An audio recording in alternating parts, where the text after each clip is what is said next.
Our today's class will be dedicated to the expectation of the sample mean and standard error of the sample mean in case of stratified random sampling with replacement and in case of stratified random sampling without replacement. So mainly we are going to focus on how to derive the expectation of the sample mean and the standard error of the sample mean. Before heading to that derivation, at first let me clear some basic concepts. So what is a sample and what is the population? That is the first thing that I am going to clear. So population and sample.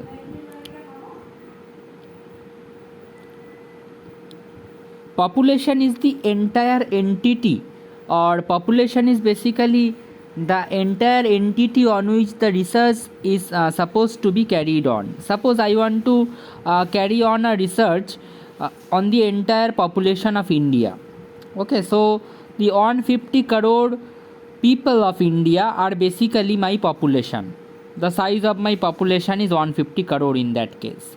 Suppose I want to carry out a research on all the universities, all the students of all the universities in India. So basically then all the universities, suppose there are total 1000 universities in India, then this 1000 university and all of the students of those 1000 universities, suppose there are total 5 crore students in all of those universities. So all of these 5 crore students will be my population. What is sample? Sample is basically drawn from the population, and which is drawn from the population for carrying out any particular research on the population. To get the idea about the population, we draw the sample from the population and then we compute our statistic from that sample. That statistic can be sample mean, can be sample standard error, can be standard deviation. And by seeing that sample mean and sample standard deviation, we will get an idea about the population mean, population standard deviation and all that. So basically, if I am taking the first case into the consideration, then this 150 crore is basically all of the people of India. This 150 crore people of India are my population, and when I am drawing some observations from the population to obtain the sample, suppose I am obtaining only 300 people of India as my sample. So this is basically my sample size, which is denoted as small n, and population size is denoted as capital N. And from this sample we may calculate a mean. Suppose I am willing to carry out a research on the average height of the Indians. So it is not possible for me to find out the height of everyone. That means the height of 150 crore people of India, right? And then add it and then dividing it by 150 crore. It will not be possible for me. But it is possible if I try to find the height of 300 people of India, and if I add it and if I divide it with n, then I am going to get the sample mean, right? So sample mean is nothing, it is denoted by x bar. From the sample mean, or even from the sample SD, which is denoted by small s, we can get an idea about the population. Okay, so by knowing the sample we can actually estimate, or we can actually get an idea about the population. And this process of going to the population from the sample calculation, or from the estimation of the samples, we are going to the population, we are getting an idea of population. This process is known as estimation. Now, so basically the idea of population and sample, I hope it is clear. And if I have to give a definition of sample, then that will be the number of that will be basically a small portion of the entire population which is collected from the population to get an idea of the population is known as sample. I am not writing all the definition. If you wish, you may just copy it in your notebook. Now basically, suppose xi is a variable and xi is a variable which has multiple values 1, 2, 5, 7, 9, 13, like that. So I am denoting those values as x1, x2, x3 and like that. So I am just writing that xi is a variable which has multiple values which are supposed to be written as x1, x2, and it goes up like that and it ends up at xn. So basically xi is nothing but it is our population observation. This xi, this capital Xi is our population observation, or you may say that it is a variable which is having our population observation where I is starting from 1, 2 and it goes up to n. Now if I have to calculate the population mean, we all know what is the formula of population mean. Any mean if you have to calculate, you have to just sum the values and then you have to basically divide it with the size of the population or divide it with the size of the sample. Okay, so here we are dealing with the population. So if I have to calculate the population mean, then that will be equal to the summation, or basically what we have to do here, let me just show it. We have to add all the values of x1, x2 plus dot dot dot xn, and then we have to divide it by n, which is our, sorry, I have made a mistake here.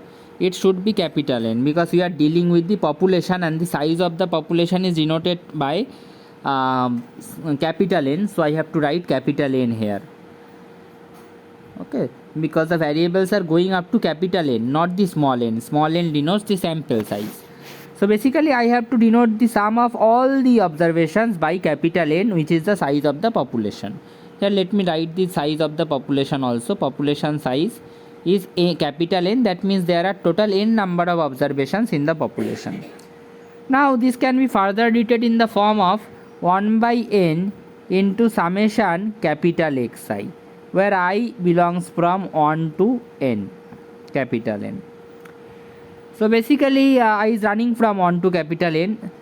So by this method you can find out the population mean, and the population mean is denoted by mu. Population mean is denoted by mu. So we have obtained our population mean. We are going to do the same thing for our sample also. Suppose there are some sample observations which are denoted by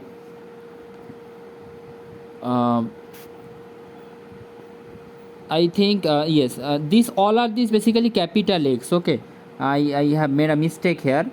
It is not a mistake, basically it is kind of, I just wrote small x.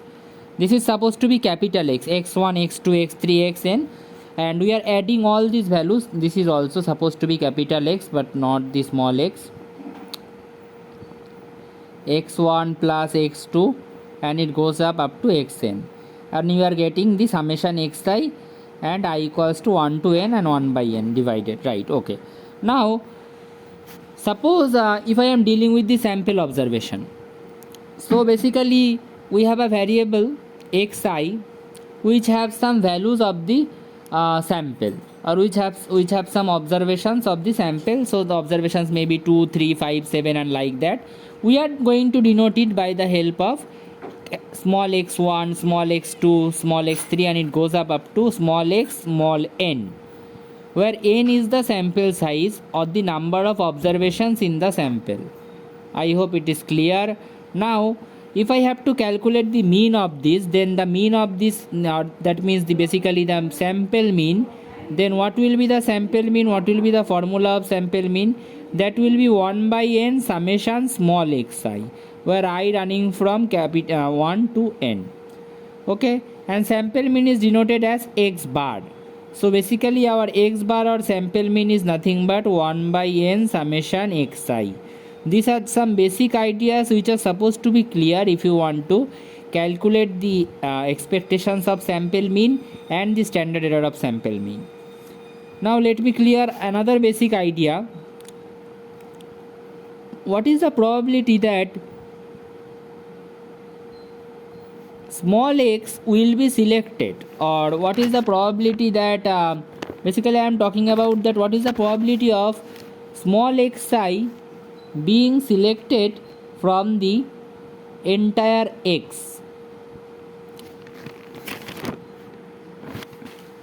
That means what is small xi, or you may say what is the probability of small xi, which is a sample observation obviously, and capital Xi, which is a population observation. These data point belonging to the sample, so this is a sample observation, and this data point belonging to the population, so this is a population observation. Now suppose there are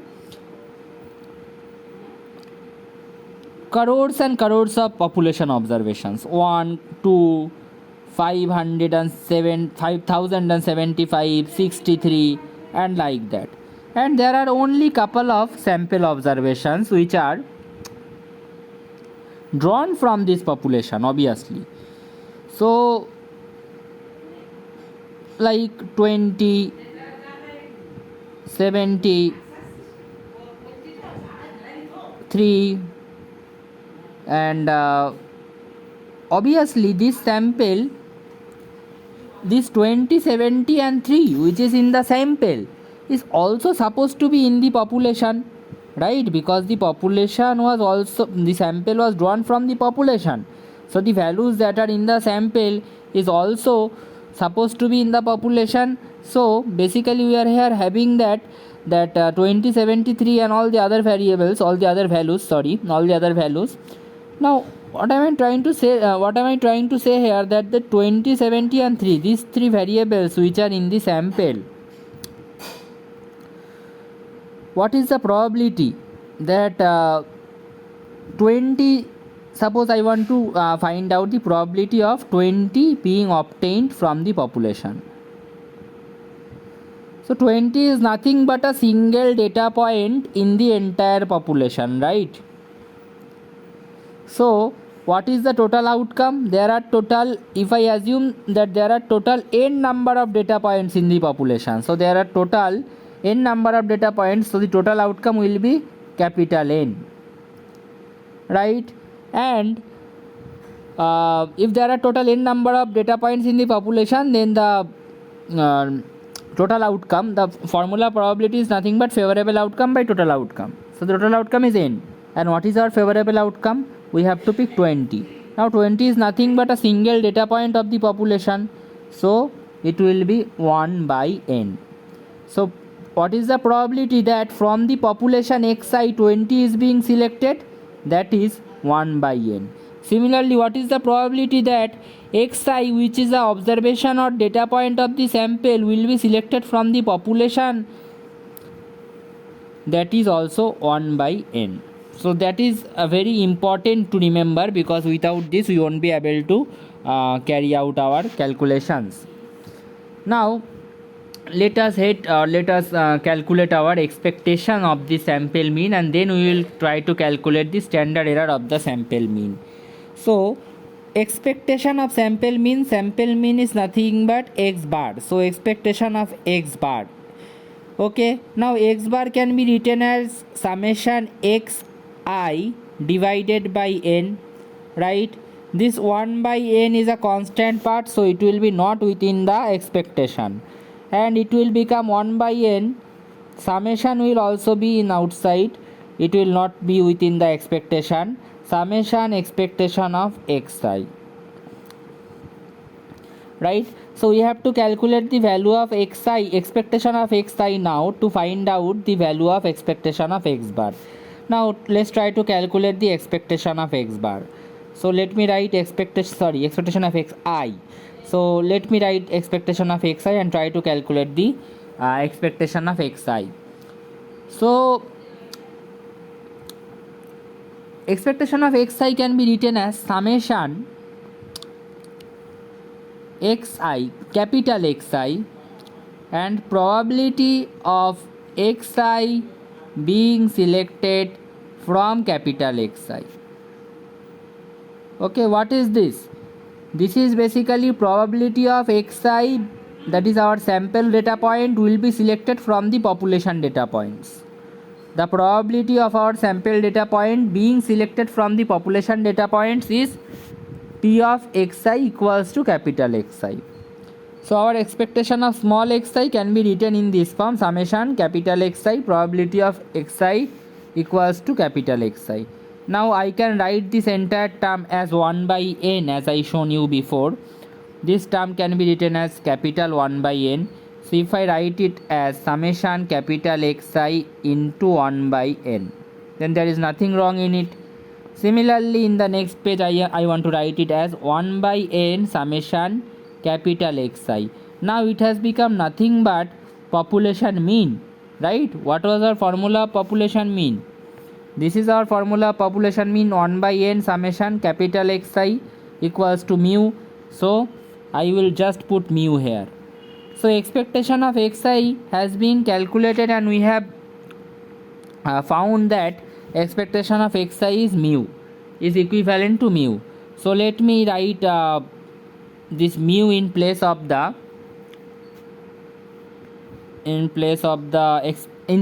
this expectation of x by xi. So now it becomes expectation of x bar now becomes 1 by n summation mu.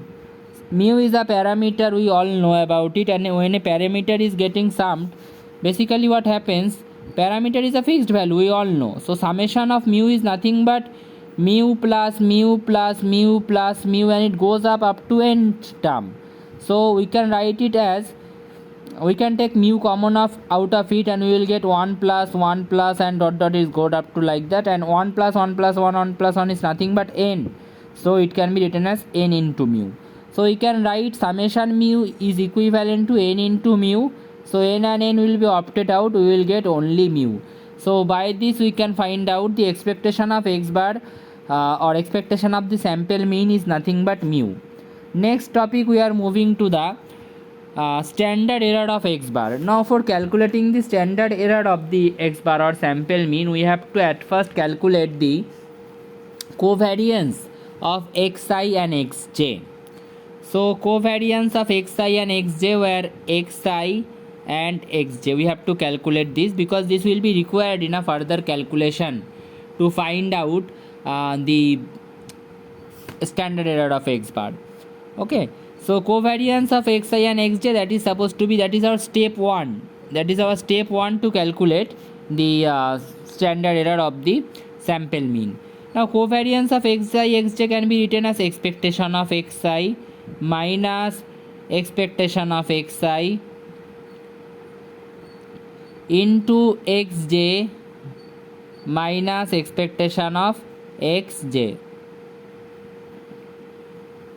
Now this expectation of xi is nothing but mu, as we have proved in the earlier proof also, that this expectation of xi is nothing but mu. As you can see from here, this expectation of xi, which was here also, it is nothing but mu.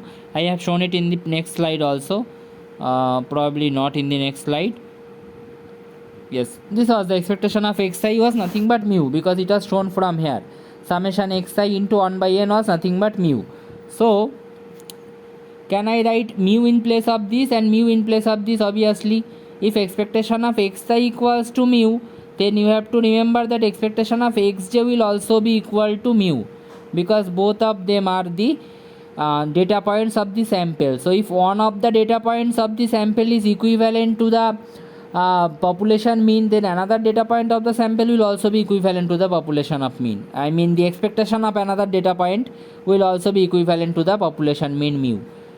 So I can write this now as expectation of xi minus mu and xj minus mu. Right, now this can be further written as, let me erase it,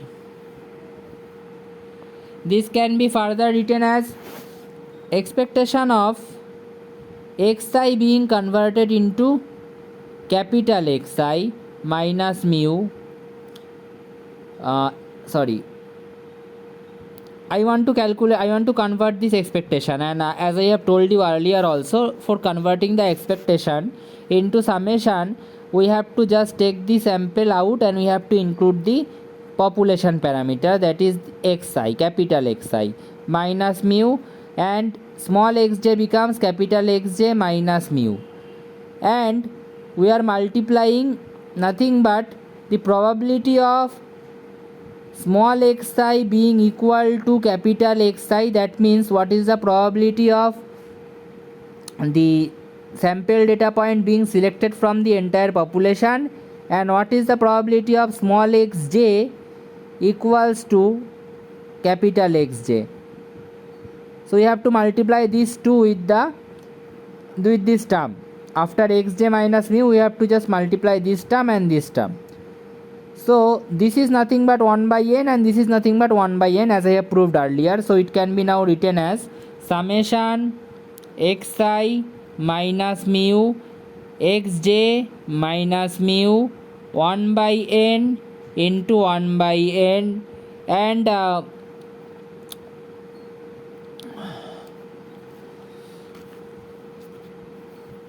we have actually here two summations are required to be taken. And why do we have two summations required here? The requirement of two summation is because of that the expectation was assigned with both of these terms, xi minus mu and xj minus mu.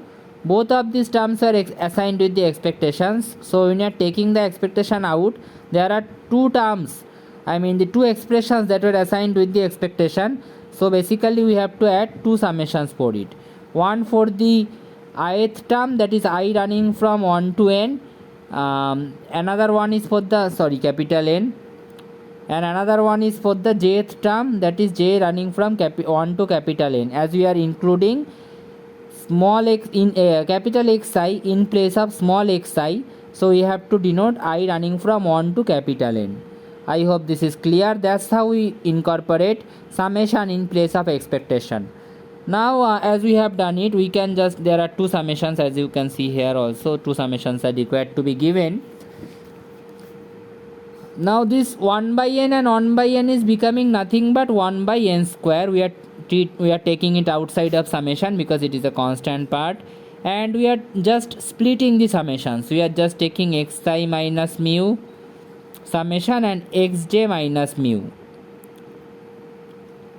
Both of these terms, I running from 1 to capital N, j running from 1 to capital N. If you have a very basic idea of statistics, then you know this is the mean deviation, or this is also the mean deviation, the sum of the mean deviation. Then basically if we sum the mean deviation, we are getting 0. So 1 by n square multiplied with 0 and 0, we are getting 0. So we have calculated the covariance of xi and xj, and that is equivalent to 0. Now we have to calculate the variance of xi. How to calculate the variance of xi? It is nothing but expectation of xi minus expectation of xi whole square. Expectation of xi is nothing but mu, so I can write mu in place of this whole square. Now what can I do with it? Again we will try to convert this expectation into summation. So it will be capital Xi minus mu I running from 1 to capital N, because this is not small xi anymore, it has converted into capital Xi, which is the population, denoting the population, and probability of xi being selected from capital Xi. This term, as you know, this term will be 1 by n, so you will get 1 by n into summation xi minus mu whole square, where I is running from 1 to capital N. This is nothing but population SD. If you have a very basic idea of statistics, you know that this is the formula of standard deviation. So this can be written as sigma square, which is denoting population SD. Okay, now we have to calculate, let me say you what is standard error of x bar. Standard error of x bar is nothing but root over of variance of x bar.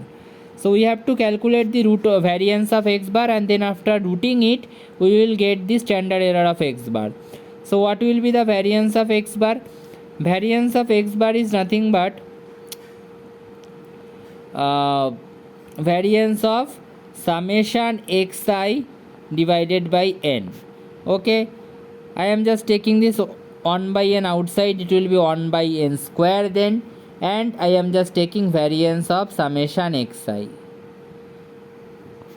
If you write this variance of summation xi, if you break this term, it will give you two terms. One is, it will give you summation variance xi